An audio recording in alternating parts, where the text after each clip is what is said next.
while the fuel tank is drying, I'll get some little things out of the way, like filling this cavity with grease. And according to what I've read, the way that you know that this is full enough of grease is that you start to see it in here, which is the speedometer gear housing. So I'm gonna get busy on that. Starting here, feeding this all in. And then there's 180 degrees on the other side that I will use to fill up the bottom half.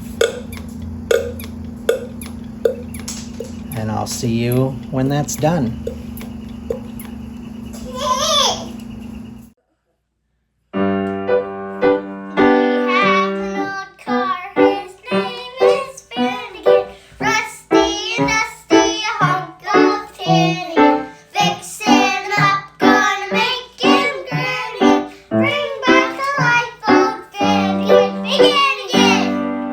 Okay, so you can see just there the green goop starting to come into the drivetrain, drive shaft.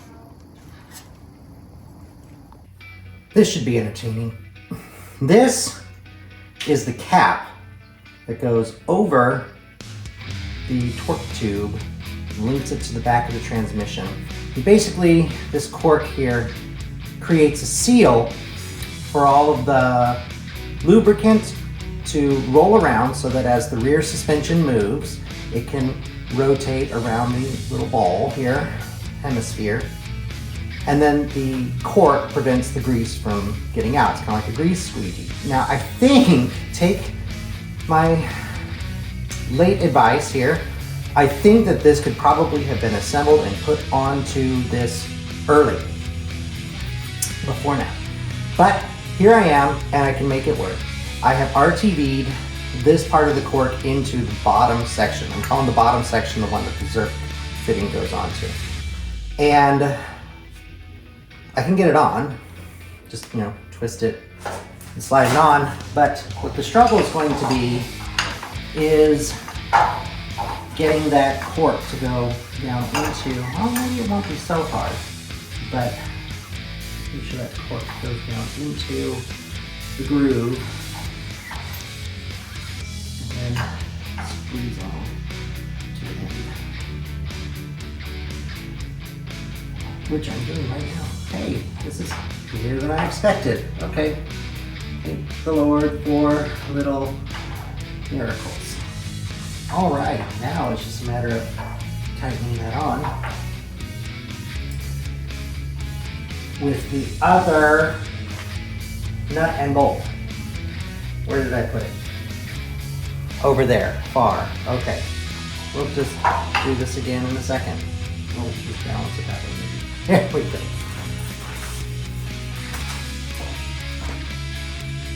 So with our good old 5/8 socket, we'll go ahead and tighten this up.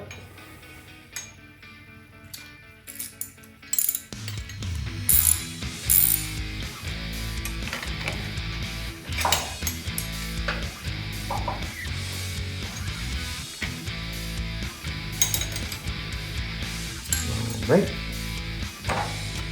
One side 5/8, one side 7/16, 11/16, sorry.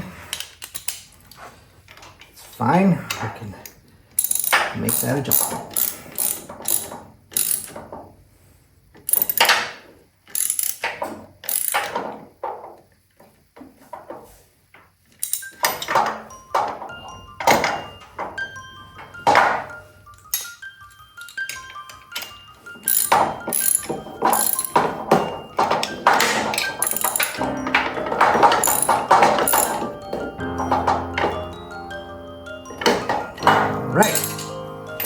Now,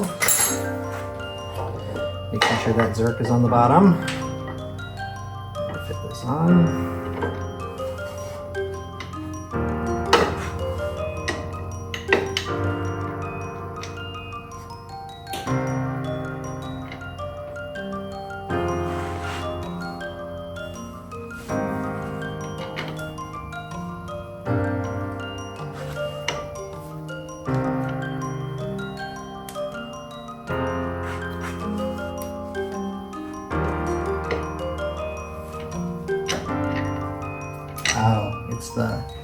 the cork. Okay, so we'll use the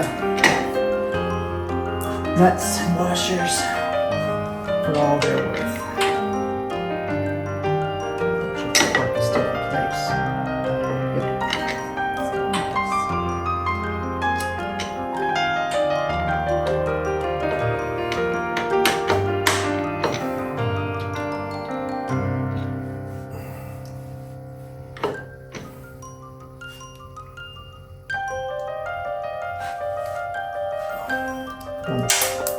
Bottom one first because it's got looks like plenty of clearance.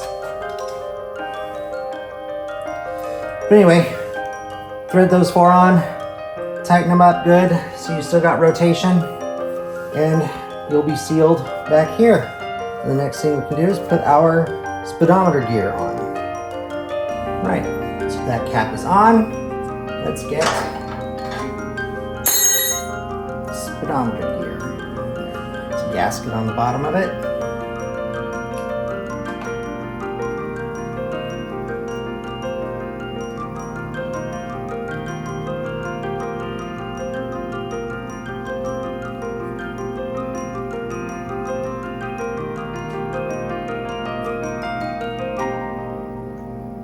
All right, just tighten those down. Speedometer's in.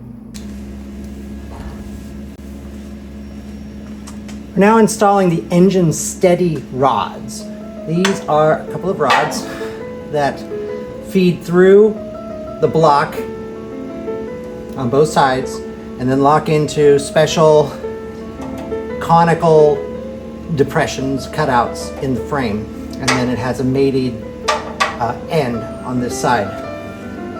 And this just kind of helps the engine, as I understand it, resist torque, resist the flexion of the pressing the clutch in, and really keeps the engine more tied to the frame itself, as well as being on the rubber mounts.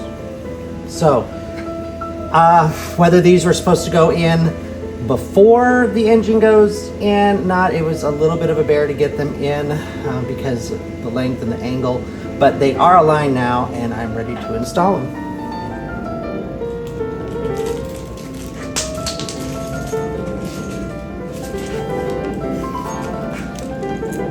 So it has a special nut with a square end and a conical star washer, external lock washer, I think is what these are called. Just like with most everything, I put a little bit of anti-seize on.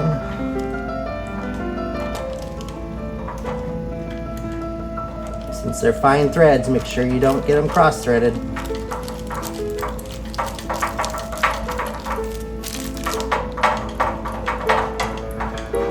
So since this is a conical shaped mating surface, it's going to self-center once we get it tightened down. Oh, well, maybe I should put that star washer on. Dumb me. Just getting excited about progress. But hey, at least we know the anti-seize is now on all the threads. Let's see if we can't make a mess of this. Make sure we put that on the right direction. There we go. So like I said, once you get it seated down, it self-centers. And then we install the nut and lock washer at the front where it mates up to the block. And that will put the engine in the right position.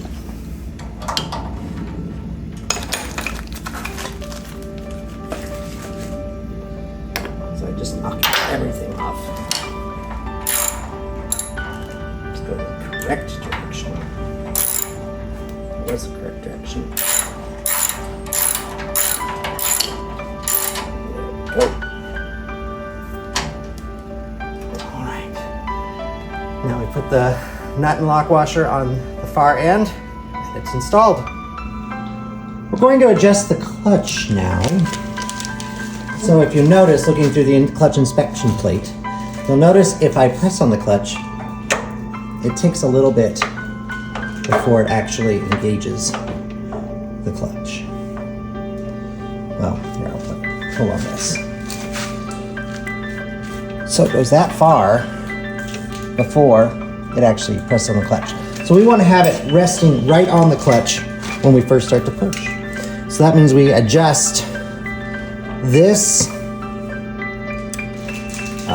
arm by threading out this segment of it until it matches up with where it should be here. And this matches where the pedal, the brake and the clutch pedal are even here.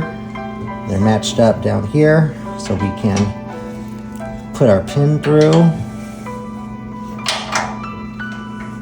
Put the cotter pin on this side, and then we should, when we push on the clutch, we should immediately have clutch engagement. All right. How nice is that? Just a little touch of completeness here. Probably have to take these off in the future, but it looks good for now. I'm going to put the pedals on.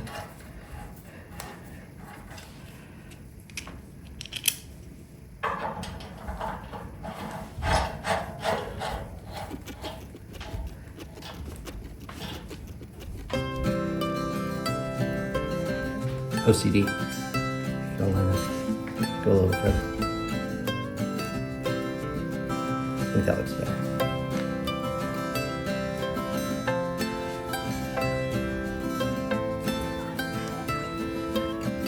Yay! Look at that. Look at that. Pedals. Clutch. Can change gears. Can shift. Can brake. Nice. Oh, coming together. It's time to install the starter. Oh, we have to get past. Ooh. We have to get past the flywheel and keep our screws inside of the starter. So let's get past there. Now line up our, oh, we gotta get into that recess back there.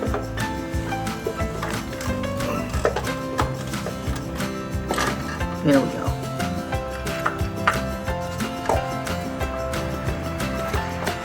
Up the screws. Start threading them in.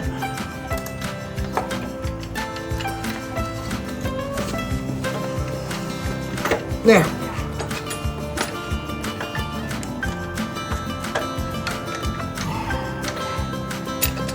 One. And then this little thing here is a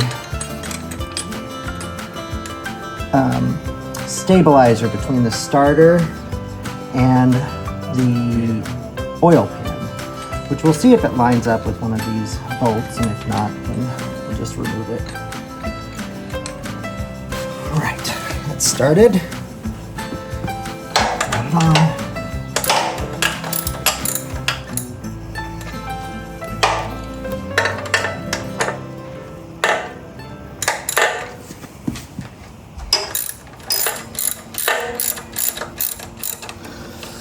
Oh, that's a relief. Starter installed. I was afraid I was gonna have to take the oil pan off to get that in, which would have meant I have to take the engine all the way back out. But I was wrong. I was wrong. Happily wrong.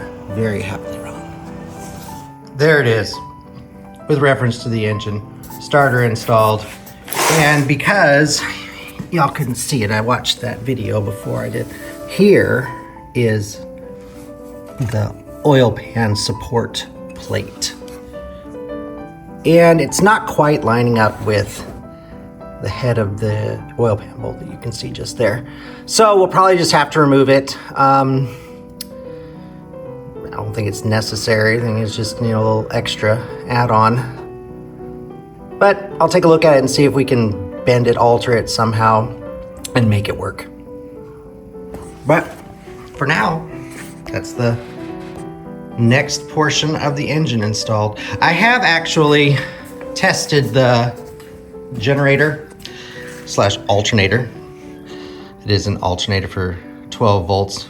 Tested it here on the intake manifold because I need to know, and I figured out, I was thinking I was gonna put the positive compression valve here, but there's not enough room.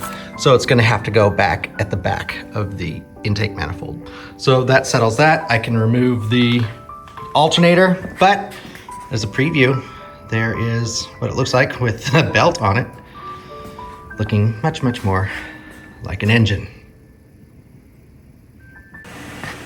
We're gonna drill a pilot hole for PCV valve where it's gonna go on the intake manifold. So there is no room up here for the intake manifold to house the PCV because the alternator will be in the way. So we're gonna put it at the back end off to the side of this boss.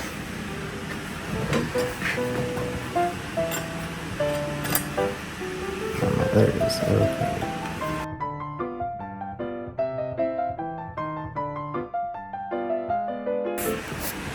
Let's see where that ended up on the front side.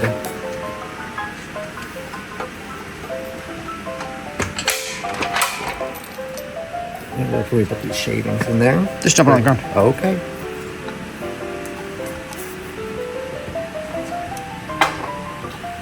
Let's see if we'll be able to. Where'd the PCV go? In your hand, okay. I don't know if we'll be able to. The whole thing will fit. Oh, just barely. Just barely. We might see if we might move it a little bit further forward. Okay. Yeah. Okay. Let's see if we've got room for that. Because don't want it to interfere with the piece that's coming off there. Let's see what we've got under here. We'll move it forward. All right, we're gonna drill it down nice and slow.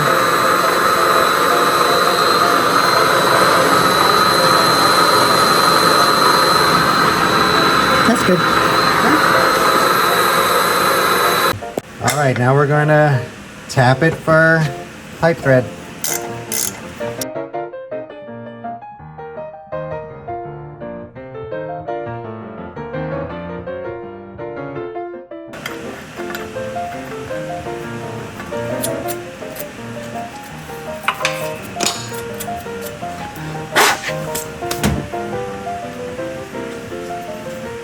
That'll do.